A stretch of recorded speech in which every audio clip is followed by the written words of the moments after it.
Hi everybody, this is Bob. This is my third of three TED videos, and for this video I'm going to focus on my strengths. And this all is based on a survey and a book we encountered as a class called StrengthsFinder 2.0. The book is written by Tom Rath, and basically the book is centered on the strength movement, which is basically a movement in which people are emphasizing looking at their strengths rather than their weaknesses to really become better at anything, but at the same time everything, and just lead a more fulfilled lifestyle. So when I took the survey, my five strengths were competing, futuristic, deliberative, analytical, and significance.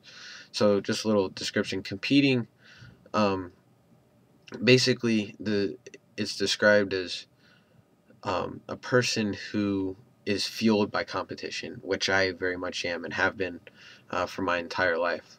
I've always been a person who loves to compete more, and even more loves. I just love to win, um, which may or may not be a good thing. But I always just love to compete in any circumstance. So um, the competition label I think definitely fits. The second one is futuristic, and basically it means that I enjoy looking forward um, to making plans and really determining what I'm going to do in my future. And at this point in my life, as a high school senior, I'm ready to go on to the next step of college. And of course, in doing that, I'm thinking about what I plan to do after college. And so I think it fits that I'm in a futuristic state of mind at this point. So my next two are deliberative and analytical, and I've sort of paired these two because they're very similar. And basically, what they mean is that I'm more apt to, uh, rather than making rushed or quick decisions, I'm definitely going to try to take a step back and look at and sort of mentally catalog every part of a problem or a situation and use that to come up with a comprehensive and good solution to a problem. Um, basically, that's how one takes his time. The word deliberative definitely fits that category. And as far as how analytical applies to me, I've always been someone. If you ask my teachers or friends, they'll describe me usually in the first couple sentences as someone who just overly analyzes things, sometimes to a fault. But it's always been something I enjoy doing, and so I think it definitely fits that it's one of my strengths after taking this quiz. So my last strength was significance, and basically when I first looked at the description, I was a little put off because basically what I thought it said was that I just kind of enjoy hearing my name and basically hearing that I'm succeeding and doing a good job, and I connected this to sort of a conceited or egotistical frame of mind.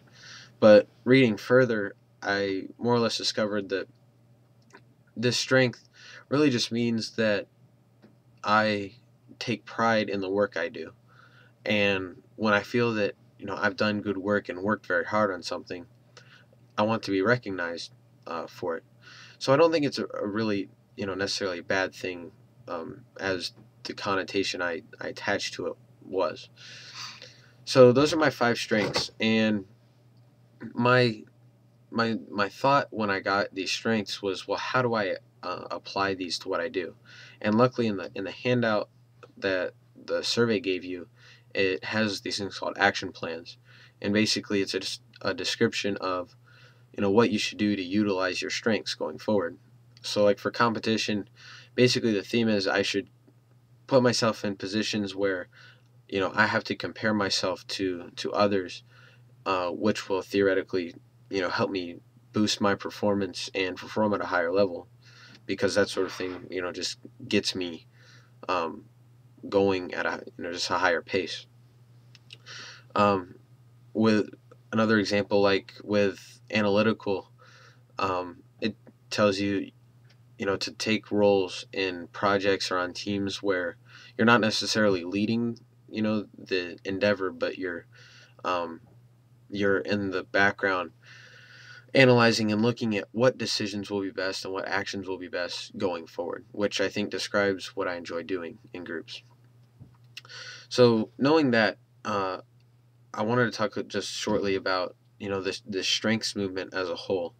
I find it very interesting, and knowing that in society today we focus so much on our weaknesses and um, really look to at all times alleviate or eliminate those weaknesses rather than necessarily looking at our strengths and trying to determine how we can best utilize those, in a productive manner.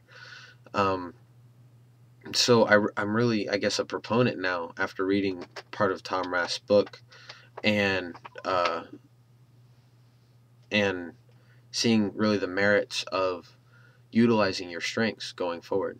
And also realize that, in today's business world, and even more so in today's, college and high school environment, um, utilizing students and business people have to become more specialized to really go forward and succeed, because that's what you know that's what colleges, that's what um, businesses more so are looking for, people who are very good at what they do.